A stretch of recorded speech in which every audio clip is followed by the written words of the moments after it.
Yo ho everybody, and welcome to another edition of Yinzer on Hockey. Before we begin, make sure you go down below, hit that like button, click on the subscribe button, make sure you click that little bell to stay up to date on all the off-season happenings. So today we are going to do a quick reset of the 2017-18 Central Division. This year the Nashville Predators won the Central Division and the President's Trophy with 117 points. Winnipeg Jets finished second with 114 points. Minnesota Wild was third with 101. Colorado also making the playoffs with 95 points. St. Louis with 94. Dallas with 92. And rounding it out was Chicago with 76. So let's go ahead and take a look at the Nashville Predators contract situations. Restricted free agent Ryan Hartman, he's definitely a consideration to be tendered an offer. Scott Hartnell, 36 years old, kind of a role player, in and out of the playoff lineup. So possibly they bring him back on a team-friendly deal, as well as Mike Fisher's retirement. So maybe he adds a little bit of that veteran presence that you need down the stretch, or maybe he just decides to move on. On the defensive side of things, the only free agent that they are looking at right now is Alexei Emelin. 32 years old. He's kind of been around for a while, played with various different organizations throughout his career. Definitely a good depth guy, good, 6th or 7th defenseman. It's possible that that they bring him back. On the goaltender front, obviously, Pekka Rinne signed for another year at $7 million before becoming an unrestricted free agent next year. And UC Saros is a restricted free agent this year, so they are definitely going to want to get him locked up, at least tender him an offer as a restricted free agent. Moving on to the Winnipeg Jets' current contract situation. They have Brandon Tanev is a restricted free agent, so I'm pretty sure they're probably going to want to tender him an offer. Paul Stastny is the big unrestricted free agent here. Brought him in at the trade deadline from St. Louis. And I do think they're actively trying to get him re-signed. I think he wants to stay there for another chance at a deep playoff run. So I could see him coming back. Other than that, Matt Hendricks also an unrestricted free agent, as well as Sean Matthias. So, all kind of replaceable guys. On their defense, Jacob Trouba is a restricted free agent, 24 years old. He's probably going to be tendered for sure. Toby Emstrom as well. I've read a report the other day that they are not looking to bring him back, so he's probably going to leave via free agency.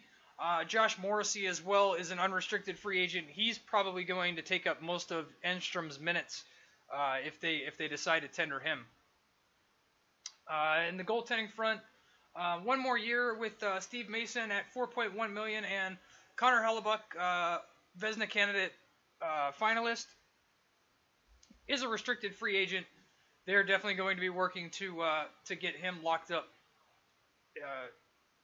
Probably before July 1st, or at least be talking to him and have him a offer tendered. On to the Minnesota Wild. Minnesota Wild currently, their current contract situations, Matt Cullen, unrestricted free agent, 41 years old. I think good possibility he probably decides to hang him up now.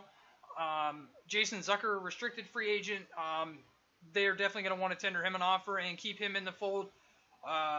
And Daniel Winnick, also unrestricted free agent, 33 years old. Kind of adds some veteran depth, but not too critical of a signing. Maybe he comes back on a team-friendly deal as well. On the defensive side of things, they have Matt Dumba is a restricted free agent. Part of the deal last year with the players that they packaged up to send to Vegas was in order to protect Matt Dumba. So they are going to tender him an offer and get him locked up long term. Goaltenders, Devin Dubnyk still has a few more years left on his contract. Alex Stalock has one more year at a $650,000 salary. So they're pretty locked up there. They'll probably ride with that goaltender tandem into next season. On to the Colorado Avalanche. Up front, they have Nail Yakupov is a restricted free agent. I don't look for them to tender him an offer, although he did have a little bit more of a productive season than he's had, with Edmonton before. Maybe he's finally growing into the expectations of him. I don't think he has the same expectations as that number 1 draft pick he was, but I think he found a role that he was a little bit more comfortable in Colorado. Maybe they re-sign him to another 1 or 2 year short-term contract to let him continue to grow. Blake Como, unrestricted free agent. I think they would really like to bring him back. He fit in really well in Colorado. On the defensive side of things, they have Patrick Nemeth is a restricted free agent. I am a very big fan of Patrick Nemeth. I think he's played so well in that top 4 defensive role that they had him in last year. Great penalty killer, great shot blocker. I really like him. Hoping they find a way to get him brought back into the fold. Goaltender, 1 more year with Simeon Varlamov. And then Jonathan Bernier is an unrestricted free agent. Have read reports that they are talking with Bernier, trying to get him brought back into the fold. So hopefully they can get him locked up and keep that goaltender tandem in place. For the St. Louis Blues, bit of a difficult contract situation here to analyze for St. Louis. Scotty Upshaw, 34 years old, unrestricted free agent. I don't look for him to be brought back in. They have Dmitry Yaskin. I think I'm saying that right. Versatile winger, plays both sides. 25 years old. I do think that they're going to look to tender him an offer. Oscar Sundqvist, I believe they got him from Pittsburgh last year in the Ryan Reeves trade at the draft last year. I think they're going to look to tender him an offer as well. Let him continue to develop, maybe get a little bit more time with the big team next year. Nikita Sashinoff, definitely going to tender him. He's fit in really well. Kyle Brodziak is unrestricted free agent, 34 years old. Maybe you bring him back at a friendlier team deal. On the defensive side of things, they have Jordan Schmaltz, restricted free agent, and Joel Edmondson. Possibly both of these guys are kind of depth fillers. Maybe you bring them back and with a shorter term, low value contract to bring somebody like that into the fold. Goaltending is where the situation becomes a bit muddled. Jake Allen, 3 more years at $4.35 million, and Carter Hutton, who was phenomenal for them this year, 32-year-old goaltender, unrestricted free agent. I made mention of him in my top 5 free agent goaltender video. I'll link that in the cards above as well as the description below. This is a guy that's going to be sought after to play heavy minutes for a team with a heavy needed goaltender. Jake Allen is a great goaltender. He's obviously a number 1. He's a guy you're going to want to continue to give the number 1 net responsibility to moving forward. But Carter Hutton was so very, very good in his role as a number 2. His numbers were outstanding, and I do look for him to get a lot of value on the free agent market. Dallas Stars just barely missed the playoffs last year. New head coach Jim Montgomery in place, coming up from the college ranks. I love that hiring. I made mention of that in kind of a Dallas-centric off-season reset that I talked about earlier. I'll link that as well. So up front, they have Devin Shore is restricted free agent. Definitely bringing him back. That's a guy that has top 6 potential. Played a lot in the top 9 role this year. Matthias Janmark, also restricted free agent. They're going to want to bring him back into the fold as well. Antoine Roussel is their only unrestricted free agent left wing. I'm not sure what they decide to do there. Defense, a little bit thin on the back end here. Dan Hamhuis is unrestricted free agent, 35 years old. Probably don't bring him back.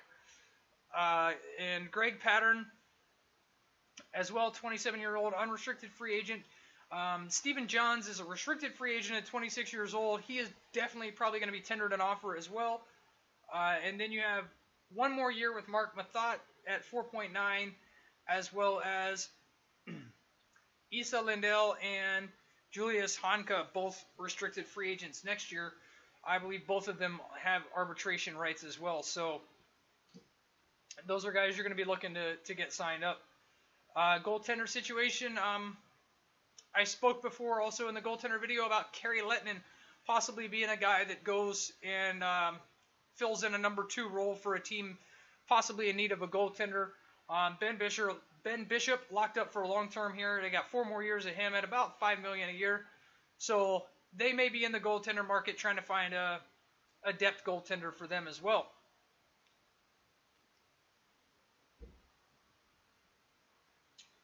Finally, we are on to the Chicago Blackhawks here. Up front, Thomas Jurko and Anthony Duclair are both restricted free agents. Those guys probably both going to be tendered as well. And then coming up in the next couple of years, you have Alex DeBrincat has 2 more years on his entry-level contract, so they're going to be wanting to kind of shift some money around. Also coming up next year, you're going to have Marian Hossa is going to go on long-term IR, so they'll be able to get some cap relief there once the season starts. And they should have a fair bit of money to be able to move around to look in free agency. On the defensive side of things, Michael Roosevelt, 39 years old, unrestricted free agent. I don't see them bringing him back. They definitely want to get a little bit younger on their blue line. Behind Seabrook and Duncan Keith, both those guys, 33, 34 years old. You definitely want to start kind of bringing in the youth. And they had that a bit with Eric Gustafson locked up for a couple more years, as well as Connor Murphy locked up for 4 more years. So they got a couple of nice young defensemen coming in there. Maybe get another 6th or 7th type defenseman in there to be able to round out their defense. But I look for a lot of activity with Detroit, mostly on the front side of things. They're going to want to kind of shore up that forward group behind, obviously, the big guns that you have of Patrick Kane and Jonathan Toews. You want to kind of get a little bit more depth behind those guys. Goaltender, 2 more years of Corey Crawford at $6 million per year. When he's healthy, he is probably top 5, top 6 goaltender in the NHL when he's healthy, and this is part of the reason that we're looking at Chicago where we're at the bottom of the Central Division instead of where they belong up top, is because they had so much time without Corey Crawford. So maybe they want to move out Anton Forsberg, bring in a little bit more of a reliable veteran goaltender, kind of like they had with Scott Darling last year.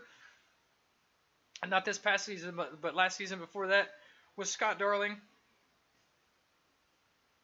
To have a reliable quality number 2 goaltender. That's always been one of the things that Chicago has relied on, even back in the days with Antti Niemi as the starter, Corey Crawford coming in, and then others after that. I think, the name just escaped me, but they've obviously been, very good at having that depth at goaltender, and I think they need to look to shore up that number 2 goaltender spot this coming season, so maybe that they don't fall so far behind when they're missing Corey Crawford. So that's a look back and look at the current contract situations for each team in the Central Division. Is there anybody I missed in the Central Division that could be a sleeper for a big contract, or do any of these teams go out and make a big splash in free agency? I know Winnipeg is a top-tier contender. Nashville is still going to be right there in the thick of things next year, defending the President's Trophy. I look for Chicago to have a bit of a rebound season next year. And then, teams like St. Louis, Dallas, Minnesota, Colorado, those guys in the middle, they're always going to be battling, for those number 1, number 2 wild card spots as well. All these teams in the Central Division, it is probably the most competitive division in all of hockey. I have the most fun watching the Central Division teams playing against each other because you literally can just flip a coin and decide who's going to win. So let me know in the comments below, what do these teams need to change in the offseason to get better, to get up there, compete with the Nashvilles and the Winnipegs? What does the Nashvilles and Winnipegs need to do to get up there and compete with the Washington Capitals for the Stanley Cup next year, as well as, the other teams that are going to be vying for that Stanley Cup? Don't forget to hit like and subscribe, and we will see you next time.